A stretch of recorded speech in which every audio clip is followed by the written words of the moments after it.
పెద్దవారికి అనుభవం, చిన్నవారికి ఆతృత. కానీ ఆస్తి తగాదాలలో ఈ రెండు కలిస్తే ఓ కుటుంబానికి శాపంగా మారుతున్నాయి. నగరంలో ఓ పారిశ్రామికవేత్త హత్య కేసు అందరికీ అక్షరాల గుణపాఠం. మనవడు తాతను 70 సార్లు కత్తితో పొడవాల్సినంత కోపం ఎందుకు వచ్చింది? ఈ సంఘటన వెనుక అసలు కథ ఏంటి? కుటుంబం అంటే కేవలం రక్త సంబంధమే కాదు, మనసు కూడా కలవాలి. ఆస్తి కోసం సమానంగా సంతోషాన్ని పంచుకోవాలి.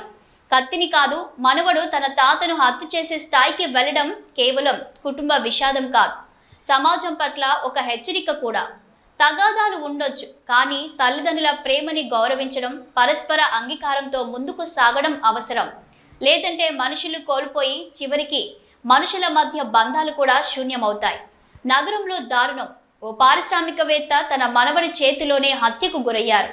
తాతను 70 సార్లు కత్తితో పొడిచిన మనవడు తన తల్లిని కత్తితో గాయపరిచాడు. ఆస్తి తగాదా, కోపం, పరాకాష్ఠకు చేరిన వివాదం చివరికి ఒక ప్రాణం తీసింది. హైదరాబాద్లో సంచలనంగా మారిన ఈ హత్య కేసులో అసలు ఏం జరిగింది? ఈ దారుణానికి దారితీసిన కారణాలేంటి? పోలీసుల ప్రాథమిక దర్యాప్తు ఏమిటి? ఇప్పుడు చూద్దాం. పారిశ్రామికవేత్త వీసీ జనార్దన్ రావు తన మనవడి చేతిలోనే ప్రాణాలు కోల్పోయారు. నిందితుడు కీర్తి తేజ కత్తితో 70 సార్లు దాడి చేసినట్లు పోలీసులు తెలిపారు. తేజ తన తల్లిని కూడా గాయపరిచాడు. ప్రస్తుతం ఆమె ఆసుపత్రిలో చికిత్స పొందుతుంది. ఫిబ్రవరి 6న సోమాజిగూడలోని తన ఇంట్లో జనార్దన్ రావుపై తేజ దాడి చేసినట్లు పోలీసులు వెల్లడించారు. తేజ తన తల్లితో కలిసి తాత ఇంటికి వెళ్లాడు. ఆస్తి పంచుకోవాలన్న వాదనపై తాత నిరాకరించడంతో వాగ్వాదం ప్రారంభమైంది. ఒక్కసారిగా కోపోద్రిక్తుడైన తేజ కత్తితో విచక్షణారహితంగా దాడి చేశాడు. స్థానికులు పెట్రోలింగ్ పోలీసులకు సమాచారం అందించడంతో విషయం వెలుగులోకి వచ్చింది.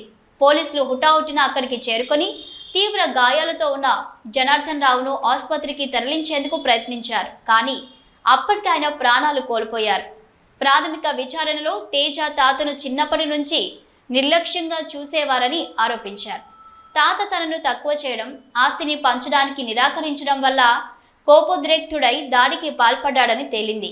ఈ ఘటనకు సంబంధించిన సీసీటీవీ ఫుటేజీలు, సాక్ష్యాలను పోలీసులు పరిశీలిస్తున్నారు. ఏది ఏమైనా ఆస్తి తగాదాలు కుటుంబాల్లో ఈ స్థాయికి చేయడం దిగ్భ్రాంతికరం. తల్లిదండ్రులు, పెద్దలు చిన్నవారితో సరైన సంభాషణ జరపడం, హింసాత్మక పరిస్థితుల నుండి బయటపడటానికి కౌన్సిలింగ్ అవసరం. కుటుంబంలో విభేదాలు ఉండొచ్చు, కానీ అవి హత్యలు, నేరాలకు దారితీయకూడదు.